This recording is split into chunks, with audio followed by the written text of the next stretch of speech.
कल एलएसजी बनाम आरसीबी का जो मुकाबला था, जिस तरह से हुआ वो तो उम्मीद थी कि ज़रूर कुछ ना कुछ रोमांचक होगा, लेकिन इस कदर होगा ये उम्मीद नहीं थी। आरसीबी के 212 के जवाब में 213 बनाए एलएसजी ने। ये पूरा मैच अंतिम विकेट और अंतिम बॉल तक चला, और ये कह सकते हैं कि अंतिम ओवर तक चला। जिस तरह से ये मुकाबला चला वो ऐसा देखने में लग रहा था कि मुझे पूरी उम्मीद थी कि आरसीबी बहुत कड़ी टक्कर देगा और आरसीबी के जीतने के चांस भी होंगे, क्योंकि एलएसजी तो फॉर्म चल रही थी। लेकिन एक बड़ी चीज़ यहाँ पर ये देखने को मिली कि एलएसजी के जो प्लेयर्स थे उन्होंने जो मोमेंटम था उसको बना कर रखा। यानी देखिए, आप जब आरसीबी की तरफ जाएंगे तो आरसीबी में जिस तरह से विराट कोहली ने शुरुआत दी, फिर उसके बाद फाफ ने उसके बाद उसी शुरुआत में उन्होंने आगे बढ़ाया, क्योंकि जब वो विराट कोहली तेज खेल रहे थे तो फाफ डुप्लेसिस वो आराम से खेल रहे थे, वो तेज नहीं खेल रहे थे। बाद में जैसे ही विराट कोहली आउट हुए 96 के स्कोर पे अमित मिश्रा के द्वारा, उसके बाद से फाफ ने स्पीड पकड़ी और मैक्सवेल तब तक आ गए, और मैक्सवेल के आने के बाद दोनों की स्पीड बहुत तेज चल रही थी। जैसे 120 का स्कोर क्रॉस हुआ तो उसके बाद से फाफ ने लगातार 2-3 छक्के लगाए एक ओवर में। फिर अमित मिश्रा बाहर चले गए। मुझे लगता है अमित मिश्रा अगर होते तो शायद मुझे लगता है कि 1 या 2 विकेट गिरते और स्थिति तब कुछ और होती, इतने रन भी नहीं बन पाते। ग्लेन मैक्सवेल भी कल जिस तरह से खेल रहे थे वो उसने एक्सेलरेशन का काम किया आरसीबी के ओवरऑल रन रेट और स्कोर में। ग्लेन मैक्सवेल को खेलते हुए देखना ऐसा लग रहा था जैसे मानो कि कुछ अद्भुत आरसीबी के खेमे में इतनी पॉजिटिविटी आ गई हो। उससे पहले ऐसी कभी भी देखने को नहीं मिली। हालांकि 200 का रन चेस हुआ है आईपीएल में, 5-6 बार हुआ है, लेकिन ये जो चेस हुआ वो बहुत ही ज़बरदस्त था, क्योंकि एलएसजी जो कि अभी मात्र 1 साल पुरानी टीम है, यानी कि सिर्फ अभी अभी हाल में अभी वो युवा भी नहीं हुई है। तो ये कहा जा सकता है कि उस टीम ने आरसीबी जैसी पुरानी टीम, मजबूत टीम को 200 से ज़्यादा के स्कोर पे ले जाकर 9वें विकेट तक मुकाबला रखा और अंतिम बॉल पे जाकर वो मुकाबला जिताया।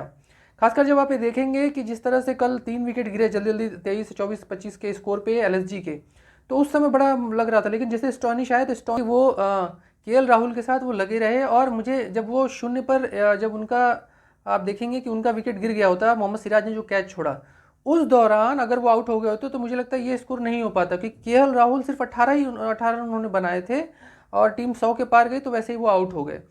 केएल राहुल पिच पर टिके रहे, जिसके कारण एक छोर बचा रहा, दूसरे छोर से विकेट गिर रहे थे, लेकिन वो रन रेट जो भी आ रहा था वो उस अनुसार हिट कर रहा था, जिस तरह से रन रेट लगातार मूव करता हुआ चला जा रहा था।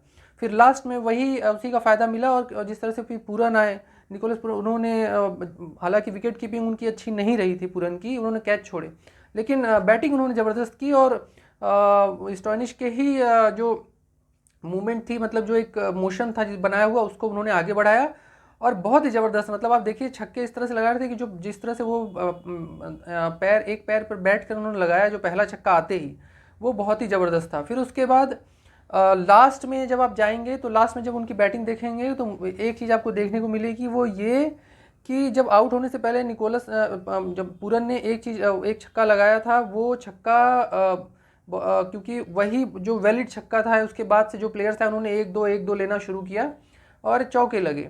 फिर उसके बाद बदौनी थे, आयुष बदौनी ने भी अच्छी पारी खेली। आयुष बदौनी पिछली बार भी अच्छा खेला था उन्होंने। आयुष बदौनी ने लास्ट में बचा कर रखा, फिर नटराजन और इस तरह के प्लेयर तमाम आते रहे। फिर उसके बाद रवि बिश्नोई आए, फिर और प्लेयर्स आए, तो मुझे लग रहा है कि वो एक एक रन का पूरी टीम का योगदान मुझे नजर आया। अगर बात करें एलएसजी की तो पूरी टीम का, और आरसीबी की बात करें तो आरसीबी में 3 प्लेयर्स थे जिन्होंने बैटिंग की, और उन तीनों बड़े प्लेयर्स थे जिनसे उम्मीद की जाती है आरसीबी के द्वारा। तो ये एक बड़ा अंतर दिखा। और अमित मिश्रा का मुझे लगता है कि अगर अमित मिश्रा शायद आउट नहीं होते या बाहर नहीं होते, कहने का मतलब है, तो आरसीबी इतना भी ना बना पाती। लेकिन कल का मुकाबला बहुत ज़बरदस्त था। विराट कोहली का प्रचंड फॉर्म जारी है, और उम्मीद है कि विराट कोहली ऐसे ही खेलते रहेंगे, और बहुत ही जल्दी मुझे लग रहा है कि वो जो टॉप बैटर हैं उनमें आ जाएंगे आईपीएल में। जिस तरह से वो खेल रहे हैं, जिस तरह गायकवाड और उनसे भी ऊपर काफ़ी चले जाएंगे। दूसरी बड़ी चीज़ ये है कि विराट कोहली के जो शॉट थे, बैट और बॉल का टच बहुत ज़बरदस्त लगा। और एक बड़ी चीज़ ये थी कि कल के मुकाबले में जिस तरह से बॉलिंग हो रही थी, क्योंकि हाई स्कोरिंग पिच थी वो, और उस पिच पर जिस तरह की बॉलिंग आरसीबी द्वारा की गई, खासकर जब 12वें ओवर के बाद, वो मुझे लगता है कि चेंजेस लाने चाहिए थे वहाँ पे, और वो बहुत बड़ा उसने इफेक्ट डाला 12वें ओवर के बाद। खासकर तब भी जब 23 रन पे 2 या 3 विकेट गिर चुके थे एलएसजी के, उस समय भी मुझे लगता है चेंजेस लाने चाहिए थे। तो ये एक बड़ा अंतर था एलएसजी और आरसीबी में। हालांकि एलएसजी जीत गई है और एलएसजी के जो कोच हैं उनकी नज़र बराबर एकदम फुटबॉल मैनेजर की तरह टिकी हुई थी एलएसजी के खिलाड़ियों पर। और मैं बार बार कहता हूँ कि गौतम गंभीर की कोचिंग बहुत ही ज़बरदस्त है, उसका असर दिखता है एलएसजी पे। शायद यही कारण है कि 1 साल पुरानी एलएसजी इतनी खतरनाक और इतनी मजबूत नज़र आ रही है इस आईपीएल में भी, गुजरात टाइटंस की तरह। तो देखते रहिए, आज भी कुछ मुकाबले हैं और उम्मीद करिए कि आरसीबी और एलएसजी में दोबारा मुकाबला हो, दोबारा ये रोमांच देखने को मिले।